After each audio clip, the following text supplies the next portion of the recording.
আমরা যদিও এত ভালো মুসলমান নই, সমস্যা নেই। আল্লাহ যদি আমাদের দোজখে ফেলেনও, সবচেয়ে খারাপ পরিস্থিতিতে আল্লাহ যদি আমাদের জাহান্নামে ফেলেনও, এটা হবে সাপ্তাহিক ছুটির মতো, কয়েকদিন মাত্র। কারণ তিনি আমাদের এতই ভালোবাসেন যে মুসলমানরা শেষমেশ তো জান্নাতে যাবেই।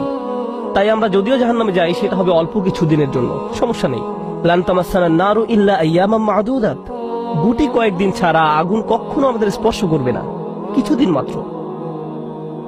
ব্যাপারটা হলো, জান্নাত জাহান্নামের পূর্বে বিচার দিবস রয়েছে, যেটি একদিনের জন্য, সেটা 1000 বছর লম্বা হবে। জান্নাত বা জাহান্নাম নয়, আল্লাহর কথা অনুযায়ী শুধু বিচারের দিনটি এত লম্বা হবে। আর বিচারের দিনটি হবে মাত্র একদিনের, আর জান্নাত জাহান্নাম চিরকালের জন্য। তাই কেউ যখন বলে গুটি কয়েকদিন, তাকে এখনকার দিনের হিসেবে চিন্তা করলে তো হবে না। বর্তমানে পৃথিবী তার অক্ষ বরাবর ঘুরে, আমরা সূর্যের উদিত হওয়া এবং অস্ত যাওয়া দেখি, কিন্তু কিয়ামতের দিন সূর্য, চাঁদ এবং পৃথিবীর সবকিছুকে ধ্বংস করে নতুন একটা ব্যবস্থাপনা তৈরি করা হবে। তাই আমরা এখন যেভাবে 24 ঘন্টার হিসেব করি, সেভাবে রাত দিনের হিসেব করলে তো চলবে না যখন আখিরাত শুরু হবে। চলুন তাহলে সবার আগে এই ধারণাটি আমাদের মাথা থেকে ফেলে দেই। কোরআনের বহু জায়গায় জাহান্নামের আলোচনা করা হয়েছে, কিন্তু আমি শুধু কোরআন থেকে একটি বর্ণনা আপনাদের সামনে উপস্থাপন করতে চাই। আমার মতে এটি আল কোরআনের জাহান্নামের সবচেয়ে গুরুত্বপূর্ণ বর্ণনা। কোরআনের একজন ছাত্র হিসেবে আমি মনে করি এই বর্ণনাটি জাহান্নাম সম্পর্কে জানার শুরু মাত্র। কেউ যদি এই বর্ণনাটি বুঝতে পারে, তাহলে সে জাহান্নাম সম্পর্কে যথেষ্ট জানে।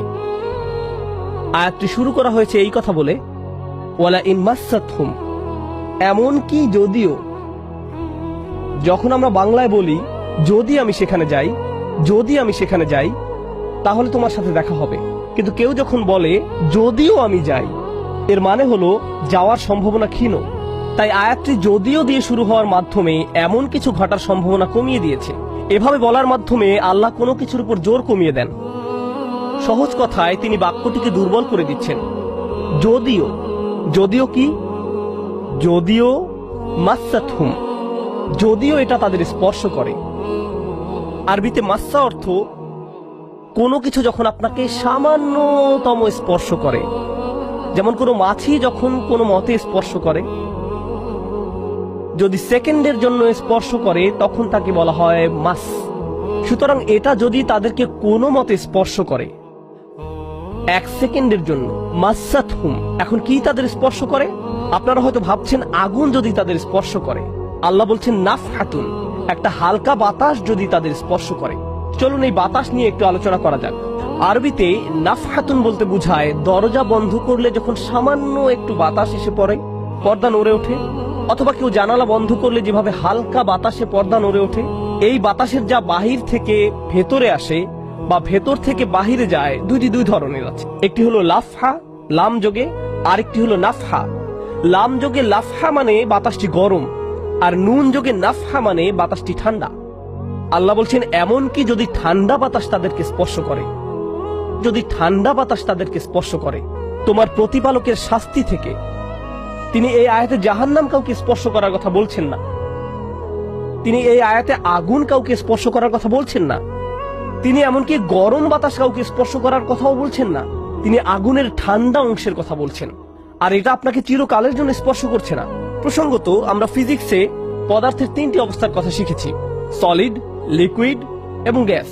সলিড বা কঠিন কিছু যদি স্পর্শ করে, আমরা তা অনুভব করতে পারি। এই মুহূর্তে গ্যাস আমাদেরকে স্পর্শ করছে, বাতাস এখন আমাদেরকে স্পর্শ করছে, আমরা এটা অনুভব করি না। আর এই আয়াতে আল্লাহ বর্ণনা করছেন কি তাদের স্পর্শ করছে? বাতাস তাদেরকে স্পর্শ করছে। কোন ধরনের বাতাস? অপেক্ষাকৃত গরম বাতাস নাকি ঠান্ডা বাতাস? ঠান্ডা বাতাস। ঠান্ডা বাতাস কোন রকম তাদেরকে স্পর্শ করছে। এই আয়াতের সবচেয়ে উল্লেখযোগ্য বিষয় হলো, আমি একটু আগে নাফহা এবং লাফহার কথা বলেছিলাম।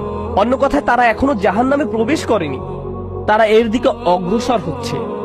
আর জাহান্নামের অপেক্ষাকৃত ঠান্ডা বাতাস এসে কোনো মতে তাদেরকে স্পর্শ করলো। তখন তাদের প্রতিক্রিয়া কি? চিৎকার করে বলে উঠবে, ইয়া ওয়াইলানা, হায়, সবচেয়ে কঠিনতম শাস্তি আমাদের জন্য শুরু হয়ে গেছে। ইন্না কুন্না যালিমিন, আমরা সব সময় অপরাধী ছিলাম। তারা সাথে সাথে তাদের সব অপরাধ স্বীকার করবে। যে কারণে এই আয়াতটি আমি সংক্ষেপে আপনাদের নিকট উপস্থাপন করলাম। প্রথমত, এই আয়াতে আল্লাহ জাহান্নামের শাস্তির অভিজ্ঞতা বর্ণনা করছেন না। আল্লাহ সকল বিশ্বাসীকে জাহান্নামের আগুন থেকে মুক্ত রাখুন। কিন্তু আল্লাহ এখানে বর্ণনা করছেন এমনকি জাহান্নামের আগুনের কাছে গেলে এবং ক্ষণিকের জন্য এর বাতাসের সামান্য স্পর্শ লাগলে একজন মানুষ চিন্তা করা শুরু করবে এর চেয়ে আর ভয়ঙ্কর কোনো শাস্তি হতে পারে না। এজন্যই আল্লাহ দোজখের আগুন সম্পর্কে বলছেন, ইন্নাহা সাআত মুস্তাকাররা ওয়া মুকামা, নিশ্চয়ই তা অবস্থানস্থল ও আবাসস্থল হিসাবে কতই না নিকৃষ্ট। অল্প এবং বেশি যে কোনো সময়ের জন্য ওটা কত নিকৃষ্ট জায়গা।